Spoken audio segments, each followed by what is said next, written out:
Students, ఈరోజు మీకు అనాలిసిస్లో repeated question sandwich theorem ఈరోజు మీకు ఎక్స్ప్లెయిన్ చేయాలని ఆశపడుతున్నాను.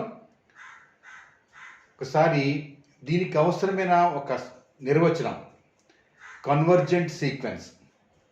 కన్వర్జెంట్ సీక్వెన్స్ అంటే ఏం చెప్పుకున్నాం మనం? లిమిట్ ఎస్ఎన్ అనేది ఒక సీక్వెన్స్ అయినప్పుడు అది ఎల్కి కన్వర్జెంట్ అవుతుంది అంటే దీని limit n tends to infinity Sn is equal to L. So double implies మనం ఏం చెప్పుకుంటాము? Sn ఈజ్ కన్వర్జెంట్ అని చెప్తున్నాం. Sn ఈజ్ కన్వర్జెంట్ అని చెప్పాలంటే మనం ఏం చెప్పుకుంటాము? There exist m belongs to n such that mod Sn minus L less than epsilon for all n greater than equal to m. ఇది మన నిర్వచనం. Limit n tends to infinity Sn is equal to L అయిందంటే double implies Sn is convergent. Sn convergent అంటే అర్థం ఏంటి? there exists m belongs to n such that mod Sn minus L less than epsilon for all n greater than equal to m. అంటే ఈ Sn కి L కి మధ్య ఉండే distance ఎప్పుడు లెస్ దాన్ ఎప్సిలాన్ అవుతుంది అంటే n greater than or equal to m. అంటే m తర్వాత ఎలిమెంట్స్ కి Sn కి L కి మధ్య ఉండే డిస్టెన్స్ లెస్ దాన్ ఎప్సిలాన్ అవుతుంది. ఇది కన్వర్జెంట్ సీక్వెన్స్ తాలూకా నిర్వచనం. So limit n tends to infinity Sn is equal to L అయినప్పుడు Sn కన్వర్జెంట్ అవుతుంది. Sn కన్వర్జెంట్ అయినప్పుడు limit n tends to infinity Sn is equal to L అవుతుంది. Sn convergent అయినప్పుడు నిర్వచనం ఏం చెప్తాం మనం? For each epsilon given epsilon greater than 0 for given epsilon greater than 0 there exist m belongs to n such that mod Sn minus L less than epsilon for all n greater than or equal to m. ఇది నిర్వచనం మనం జ్ఞాపకం ఉంచుకుందాం. Okay, ఇప్పుడు దీనికి సంబంధించిన అతి ముఖ్యమైన important అయిన సిద్ధాంతం జాగ్రత్తగా చూద్దాం. చాలాసార్లు ఈ క్వశ్చన్ రిపీట్ అవుతుంది. దీన్నే మనం ఏం చెప్తామంటే శాండ్విచ్ థీరం. శాండ్విచ్ థీరం, దీన్నే స్క్వీజ్ థీరం అని కూడా అంటారు. దీన్నే స్క్వీజ్ థీరం అని కూడా అంటారు. ఓకే, సో దీని తాలూకు నిర్వచనం ఏం చెప్తాం దీనికి? if Sn Tn Un Tn are three sequences such that ఒకటి for some positive integer k Sn less than or equal to Un less than or equal to Tn for all n belongs to n greater than or equal to k.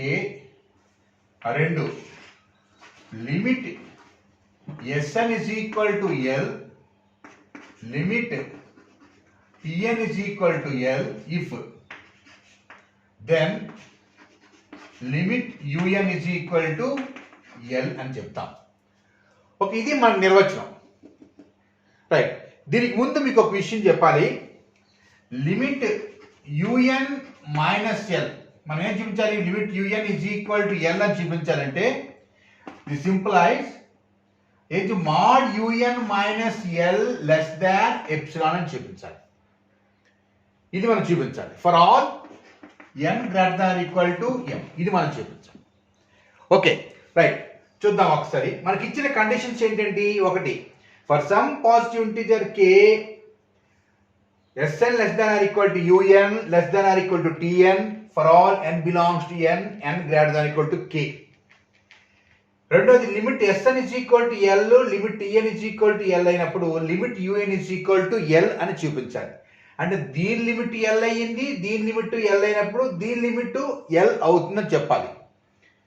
అంటే దీని limit 1 అనుకోండి, దీని limit 1 అనుకోండి, దీని limit కూడాను 1 అవుతుంది. అది మన సిద్ధాంతం, ఇది నిర్వచనం, ఇది స్టేట్మెంట్. కాబట్టి ఈ స్టేట్మెంట్ మనం ఏం చూపించాలి, జాగ్రత్త చూడండి. ఎలా చూద్దాం ఒకసారి, ప్రూఫ్ చూద్దాం. ఇప్పుడు చూద్దాం అసలు లిమిట్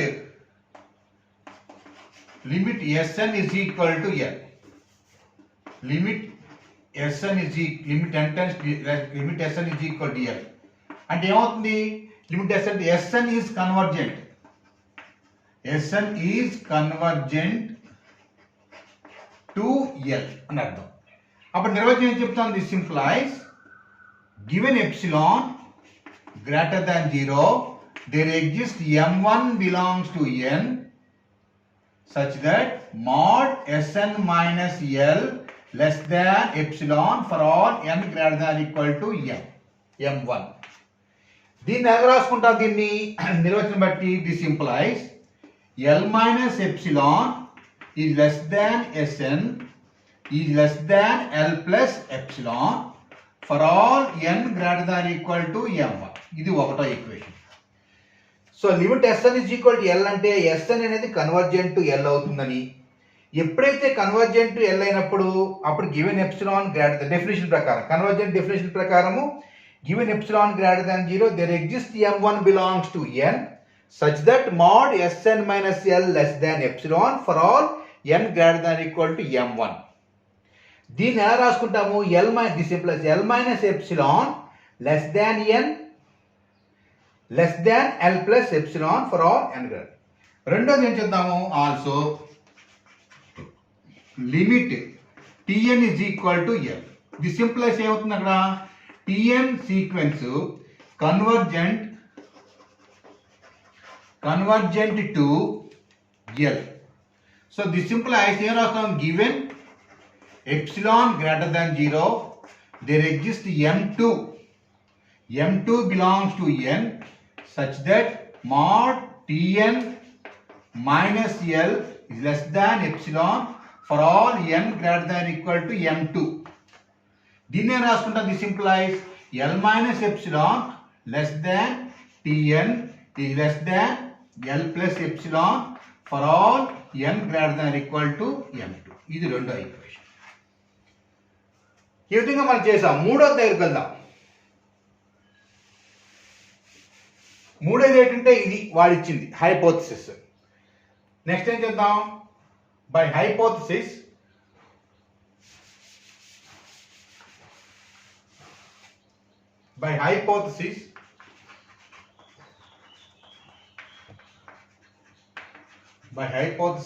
we have ఇది Sn less than or equal to un less than or equal to Tn for all n greater than or equal to k. ఇది మూడో ఈక్వేషన్. ఇప్పుడు చూడండి, ఈ మూడు ఈక్వేషన్ క్లబ్ చేద్దాం. ఒకటో ఈక్వేషను, రెండో ఈక్వేషను, మూడో ఈక్వేషన్. ఇప్పుడు చూడండి, లెట్ m అనేది ఈ m1 m2 k లోన మ్యాక్సిమంగా ఉండేది తీసుకుంటాం. m is equal to maximum of m1 m2 k. అప్పుడు ఎలా మారుతాయి ఈక్వేషన్స్, ఒకటే. Therefore from 1 2 and 3 we get, జాగ్రత్త చూడండి ఒకసారి, L minus epsilon less than Sn is less than L minus epsilon less than Sn less than or equal to un, Sn less than or equal to un, is less than or equal to Tn, is less than L plus epsilon, So జాగ్రత్తగా వచ్చాను, L minus epsilon less than or equal to Sn less than or equal to un less than or equal to Tn less than or equal to L plus epsilon. So this is less than L plus epsilon. This for all n greater than or equal to m. And the మూడింటిని club చేసి రాసాం. ఇప్పుడు ఏమవుతుంది, దీనికి L minus epsilon is less than un is less than L plus epsilon for all n greater than or equal to m. ఇప్పుడు జాగ్రత్త చూడండి ఒకసారి, mod Sn minus L less than epsilon అంటే ఏం రాసుకున్నాం మనం, L minus epsilon less than Sn less than L plus epsilon. Tn minus L less than epsilon అంటే ఏం రాసుకున్నాం? L minus epsilon less than Tn less than L plus epsilon. ఇప్పుడు దీన్ని ఏం రాసుకోవచ్చు మనం? దీన్ని this implies mod un minus L less than epsilon for all n greater than equal to m. దీని అర్థం ఏమవుతుంది? దిస్ ఇంప్లాయిస్ చూడండి సరే, limit Sn is equal to L అయినప్పుడు Sn కన్వర్జెంట్ అవ్వనప్పుడు ఏమవుతుంది? దీన్ని ఎలా రాసుకున్నాము? mod Sn minus L. కాబట్టి దీన్ని ఎలా రాసుకుంటాము? Limit un is equal to L. ఇది మన సిద్ధాంతం. కాబట్టి limit Sn is equal to L అయినప్పుడు limit Tn is equal to L అయినప్పుడు limit un is equal to L. ఇది శాండ్విచ్ థియరం, చాలా ఇంపార్టెంట్ థియరము. కాబట్టి ఇంకా మీకు దీని విషయంలో ఏమైనా డౌట్లు ఉంటే మీరు నా ఫోన్ నెంబర్ ఇక్కడ రాస్తున్నాను. సో నా ఫోన్ నెంబర్ 6281613386. దీన్ని కాంటాక్ట్ చేయొచ్చు. నా వీడియో కానీ మీకు నచ్చితే లైక్ చేయండి, సబ్స్క్రైబ్ చేయండి. Thank you.